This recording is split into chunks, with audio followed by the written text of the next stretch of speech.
ये वीडियो हमारे सिस्टम की उस कड़वी सच्चाई को बयां कर रही है जिसे अक्सर पुलिस की लाठियों के नीचे दबा दिया जाता है। पटना की सड़कों पर बीपीएससी टियर 4 के अभ्यर्थियों पर लाठीचार्ज किया गया। क्यों? क्योंकि उन्होंने सरकार से सवाल पूछ लिया। सवाल नोटिफिकेशन को लेके। बिहार के नए मुख्यमंत्री का एक पोस्ट ही देख लीजिए, 80,000 शिक्षकों की भर्ती, और अब नोटिफिकेशन जारी करने में पसीने छूट रहे हैं। वाह मंत्री जी, ताली आपके लिए। जब चुनाव आते हैं तो रैलियों का नोटिफिकेशन महीनों पहले आ जाता है, लेकिन जब युवाओं को रोजगार देने की बारी आती है तो हमारा सिस्टम कोमा में चला जाता है।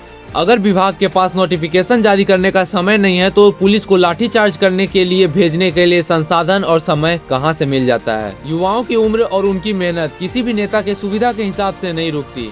ये लाठीचार्ज उन हजारों परिवारों के ऊपर है जो कर्ज लेकर अपने बच्चे को पटना भेजते हैं पढ़ने के लिए। इस वीडियो को इतना शेयर करो जिससे कोमा में सोई सरकार के भी होश उड़ जाएं। अब मीडिया तो आपको ऐसी खबर दिखाएगी नहीं, इसीलिए इस पेज को फॉलो कर लीजिएगा। जय हिंद।